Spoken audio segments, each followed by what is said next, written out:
इस कार्यक्रम में प्रस्तुत घटना महाराष्ट्र के बारामती में सामने आए एक आपराधिक मामले पर आधारित है। इसमें शामिल व्यक्तियों के खिलाफ लगाए गए आरोप, पुलिस की कार्रवाई और उपलब्ध बयानों को कार्यक्रम में प्रस्तुत किया गया है। भारतीय कानून के अनुसार जब तक किसी आरोपी के खिलाफ आरोप न्यायालय में सिद्ध नहीं हो जाते, तब तक उसे निर्दोष माना जाता है। कार्यक्रम में प्रस्तुत कुछ संवाद, दृश्य और घटनाक्रम काल्पनिक हैं, जिनका उद्देश्य उपलब्ध जानकारी और मामले की परिस्थितियों को समझाना है।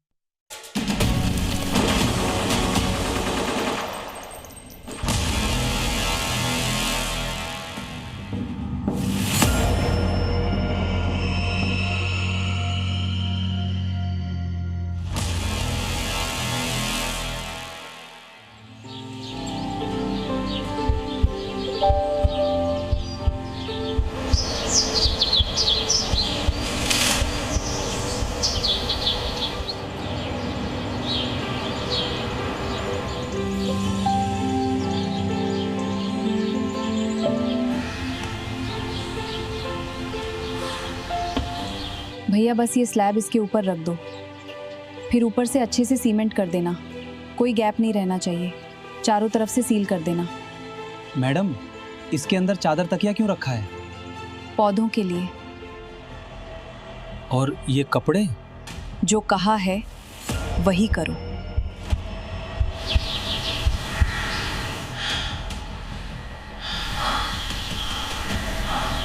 मैडम, ये किसका पैर है?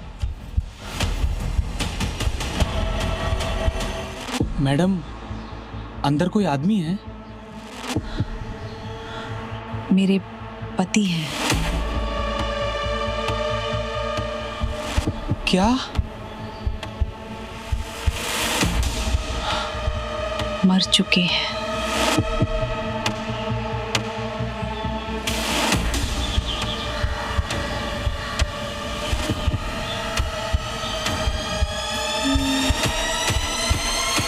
मैडम, ये पैर हिला।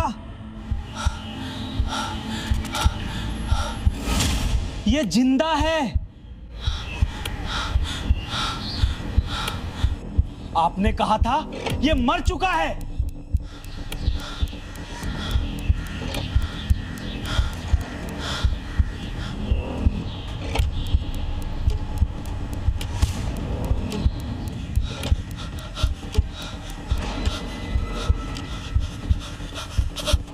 अरे रुको, सुनो, रुको।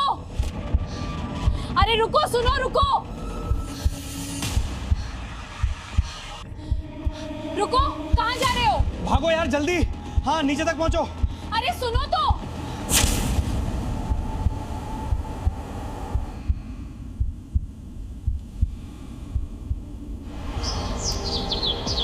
एक बालकनी जहां फूल उगने थे, जहां सुबह की धूप में चाय की प्याली रखी जानी थी, वहां एक कब्र तैयार थी।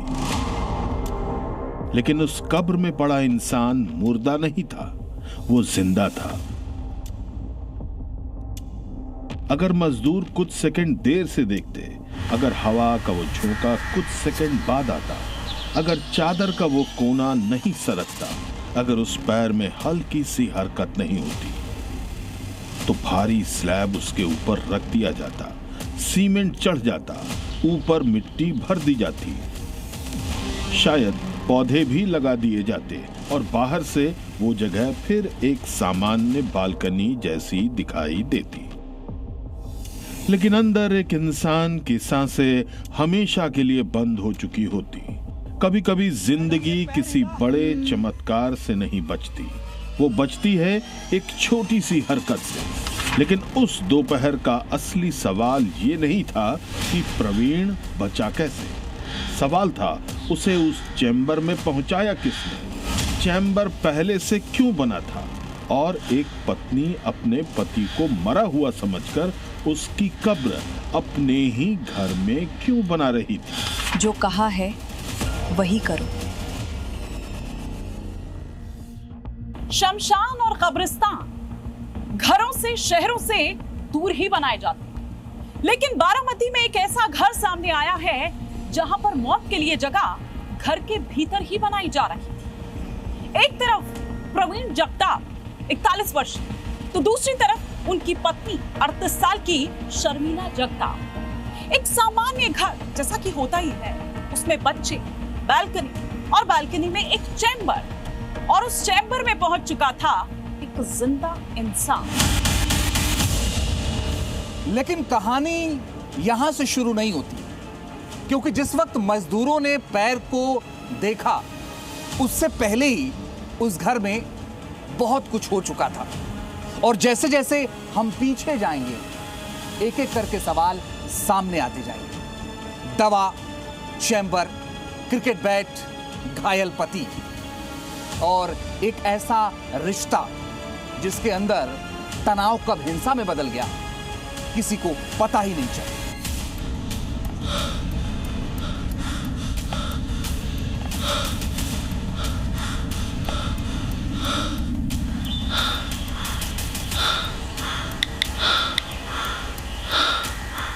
हेलो पुलिस साहब, जल्दी आइए।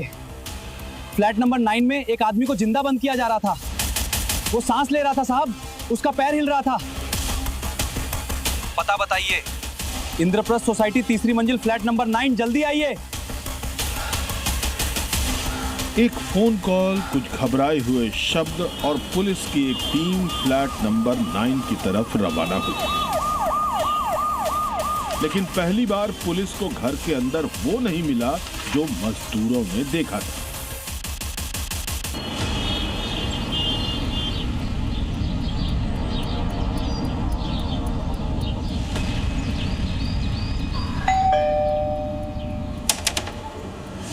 हमें सूचना मिली है कि यहाँ कुछ हुआ है।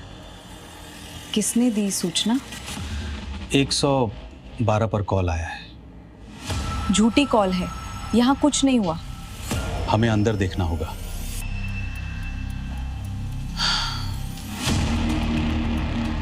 क्यों? ये मेरा घर है।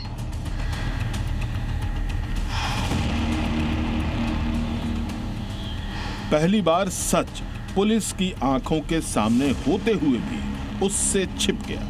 लेकिन कहानी खत्म नहीं हुई, क्योंकि कुछ ही देर बाद पुलिस को दूसरी सूचना मिली। और इस बार सूचना महज शिकायत नहीं थी, एक चेतावनी थी।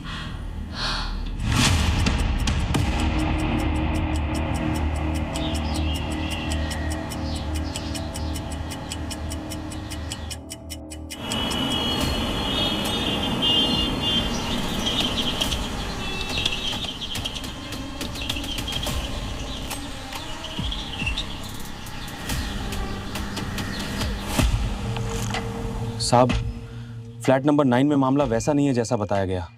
आप वापस जाइए। क्या हुआ है? आधा कत्ल हो चुका है साहब, और अगर देर हुई तो जो बाकी है वो भी हो जाएगा। गाड़ी निकालो, इंद्रप्रस्थ सोसाइटी, अभी। इस बार पुलिस वापस लौटी तो उसके साथ सिर्फ सूचना नहीं थी, संदेह था।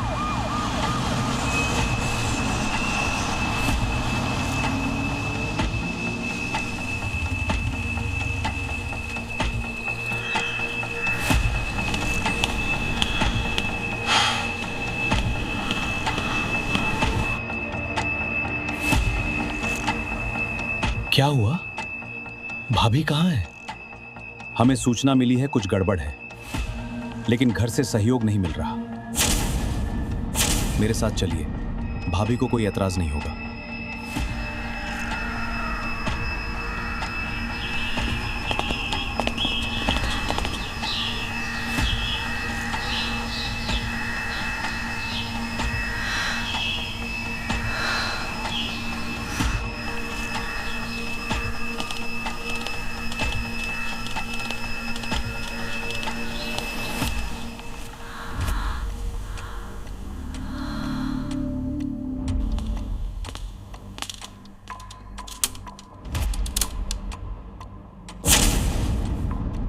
जिंदा है, बहुत कमजोर नब्ज है।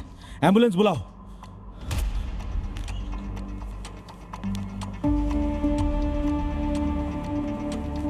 ये कौन है?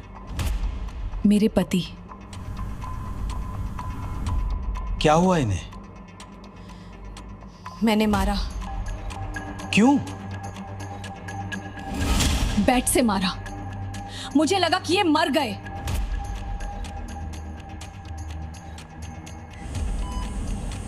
जिस आदमी को कुछ देर पहले एक बालकनी में दफन किया जाने वाला था, वही आदमी अब अस्पताल भेजा जा चुका था। और पुलिस के सामने एक और बड़ा सवाल था। अगर हमला अचानक गुस्से में हुआ तो बालकनी में चैम्बर पहले से क्यों बना था? एक घायल पति और दूसरी तरफ एक पत्नी जो हमले की बात को कबूल कर चुकी थी। एक तरफ खून से सना क्रिकेट बैट तो दूसरी तरफ एक बेहोश सास। और हाँ, बालकनी में एक चैम्बर भी। लेकिन यहाँ सबसे बड़ा रहस्य हथियार नहीं था, बल्कि पहले से तैयार वो कब्र थी। क्योंकि गुस्से में किसी पर हमला करना एक अलग बात है, और हमला करने के बाद उसे कहां छिपाना है, उसके लिए पहले से तैयार रहना एक अलग सवाल खड़े करता है। इसके लिए हमें जाना होगा वारदात के दिन से पहले।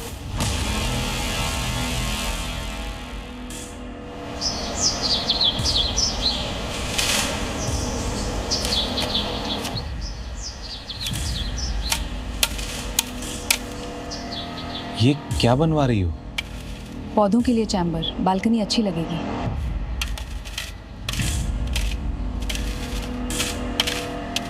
ठीक है, तुम्हें जो करना है करो।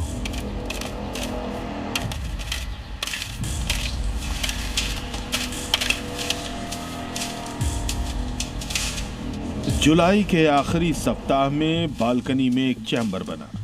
बाहर से पौधे की क्यारी, लेकिन कुछ दिनों बाद उसी चैम्बर के अंदर एक घायल इंसान पाया गया। अब सवाल उठना स्वाभाविक था, क्या ये निर्माण महज बागवानी के लिए था या इसका कोई दूसरा मकसद भी था? इस सवाल का जवाब उस रात की घटनाओं में तलाशा जाने लगा।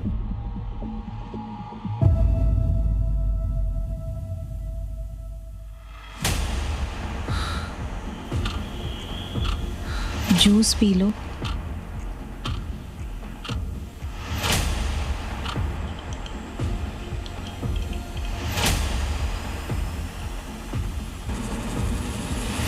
बहुत नींद आ रही है।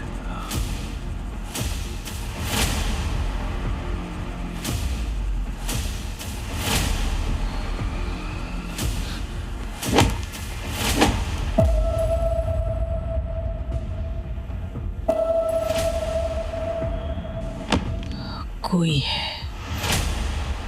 क्या हो रहा है? उसी वक्त कुछ ही दीवारों की दूरी पर एक और शिकार बेसुध पड़ा था। सास को भी दवा दी गई। कुछ देर बाद वो उठने की कोशिश में गिर पड़ी, लेकिन तब तक उन्हें अंदाजा भी नहीं था कि दूसरे कमरे में क्या हो चुका है। पुलिस द्वारा उपलब्ध की गई जानकारी और प्रवीण के बयान के मुताबिक उसे नींद की दवा देने के बाद उस पर क्रिकेट बैट से हमला किया गया।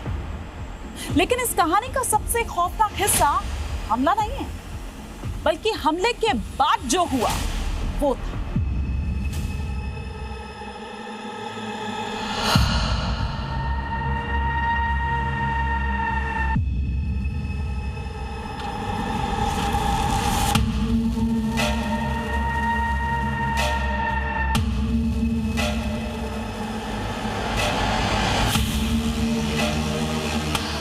यही कथित योजना की सबसे बड़ी मुश्किल सामने आई। स्लैब अकेले नहीं उठ रहा था, उसे मदद चाहिए थी, लेकिन ऐसी मदद जो ये न जानती हो कि उस चैम्बर के अंदर क्या है। और यहीं से दो मजदूर इस कहानी में दाखिल हुए।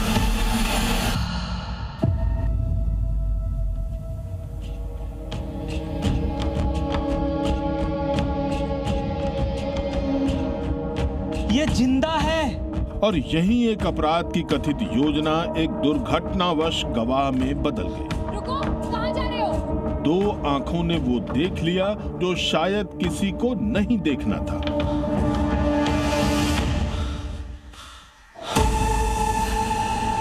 जिस आदमी को मरा हुआ समझकर बालकनी के चैम्बर में डाल दिया गया था, वो अस्पताल में जिंदगी और मौत के बीच लड़ रहा था और फिर उसे होश आया। अब पुलिस के पास एक आरोपी का पक्ष था, लेकिन पहली बार पीड़ित खुद बोल सकता था। प्रवीण सुन पा रहे?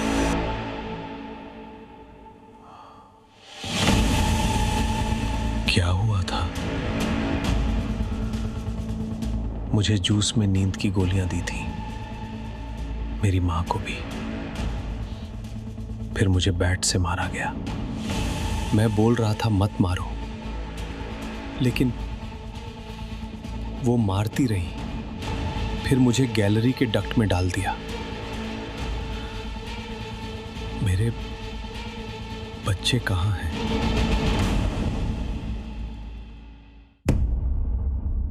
जिस घर की बालकनी में प्रवीण की कब्र तैयार हुई थी, वहीं उसके बच्चों का बचपन भी था। और शायद यही इस कहानी का सबसे दर्दनाक पहलू था। एक परिवार के भीतर चल रही लड़ाई ने पूरे परिवार को घायल कर दिया था।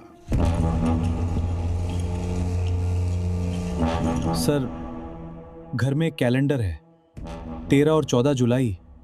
उसके सामने नो रिजल्ट लिखा है और एक नई कुल्हाड़ी भी थी।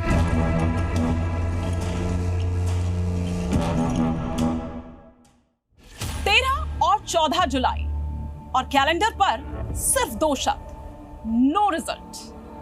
घर में कुछ दिन बाद एक नई कुल्हाड़ी, तो कुछ ही दिन बाद एक चेंबर, एक हमला, एक घायल आदमी और पुलिस के मुताबिक इन्हीं दिनों अमावस्या भी थी। तो क्या इन सब का आपस में कोई कनेक्शन था? उपलब्ध पुलिस जानकारी के मुताबिक हमले का हथियार क्रिकेट बैट माना गया। कुल्हाड़ी और नो रिजल्ट हमले की निर्णायक कड़ी नहीं था। रहस्य जरूर थे, लेकिन सबूत। लेकिन इस केस का असली सवाल कैलेंडर या कुल्हाड़ी नहीं था। सवाल था उस घर में पति पत्नी के बीच ऐसा क्या हुआ कि एक रात रिश्ता हिंसा में बदल गया।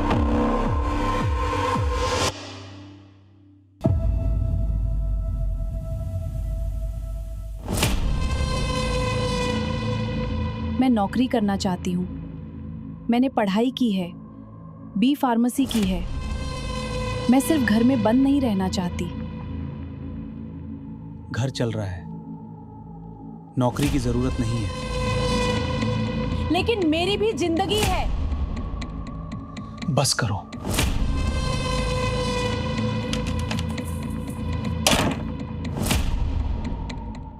पूछताछ में शर्मिला ने अपने पति पर कई आरोप लगाए, जिनमें मानसिक प्रताड़ना और घरेलू हिंसा के आरोप भी हैं। उसने बताया कि वो लंबे समय से मानसिक दबाव में थी। यहीं इस कहानी का सबसे मुश्किल सवाल सामने आता है। क्या लंबे समय से जमा होता गुस्सा एक दिन हिंसा में बदल गया, या उस रात के पीछे कोई अधिक सुनियोजित सोच थी?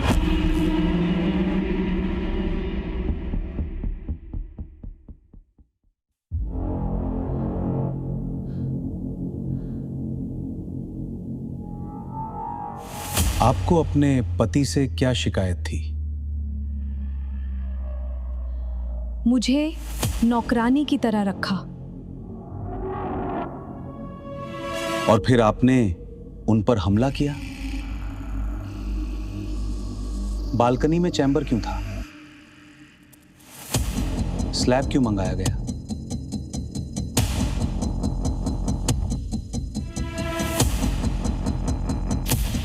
ये सिर्फ गुस्से में बना हुआ नहीं लगता शर्मिला जी।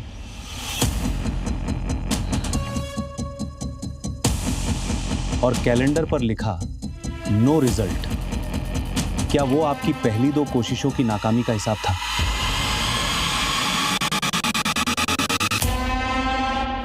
सवाल अब ये नहीं था कि पति पत्नी में झगड़ा था या नहीं। सवाल था उस झगड़े का अंत बालकनी के उस चैम्बर तक कैसे पहुंचा।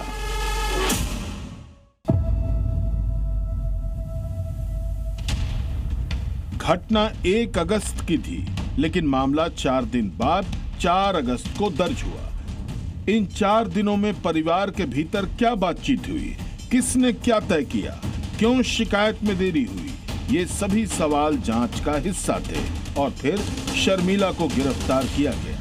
मामला हत्या के प्रयास के आरोप में दर्ज हुआ, लेकिन गिरफ्तारी अदालत का फैसला नहीं होती, वो प्रक्रिया अभी बाकी थी।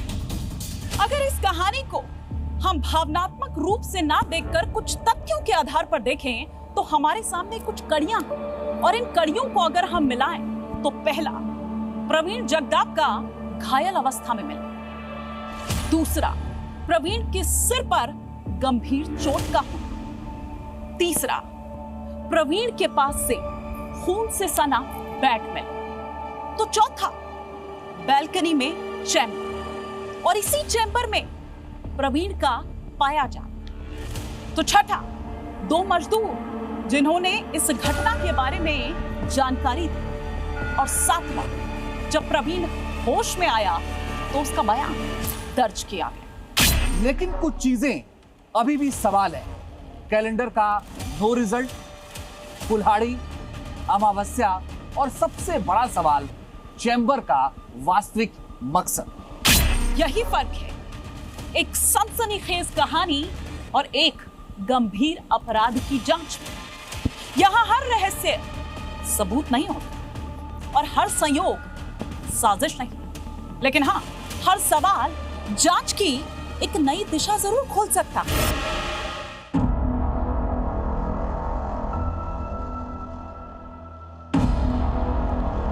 मेरे बच्चों को मेरे पास लाओ।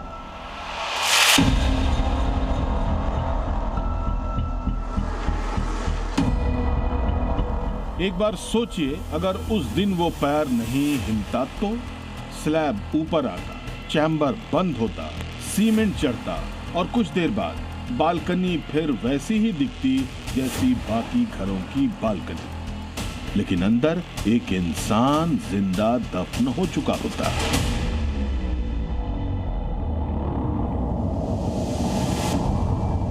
ऐसा नहीं हुआ क्योंकि एक हवा चली, चादर हिली और पैर ने हरकत कर दी। एक हवा जिसने एक राज खोल दिया, 2 मजदूर जो सही वक्त पर वहां पहुंच गए, एक फोन जिसने पुलिस को खबर दी, एक मुखबिर जिसने पुलिस को वापस भेजा, और एक घायल आदमी जो मरने से पहले बोल सका। लेकिन इस कहानी का सबसे बड़ा ट्विस्ट कोई इंसान नहीं था, वो था वक्त। मौत के पास पूरा इंतजाम था, बस उसके पास कुछ सेकंड कम थे, और जिंदगी के पास उतने ही सेकंड काफी। तो क्या ये सिर्फ पति पत्नी के बीच झगड़े की एक कहानी भर है? शायद नहीं। तो क्या ये एक सुनियोजित हत्या की कोशिश थी? इसका पता तो जांच के बाद और अदालत में पेश होने वाले वो सबूत करेंगे। लेकिन क्या शर्मिला जगदाप ने घरेलू हिंसा और प्रताड़ना के जो आरोप लगाए वो सही थे?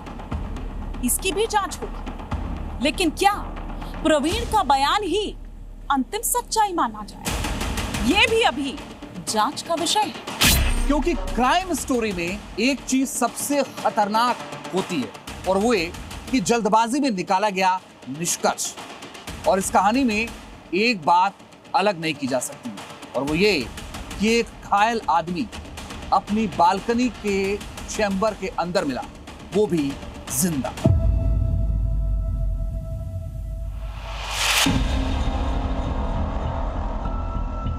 मौत हमेशा सबसे डरावनी चीज नहीं होती, कभी कभी डरावना होता है मौत का इरादा।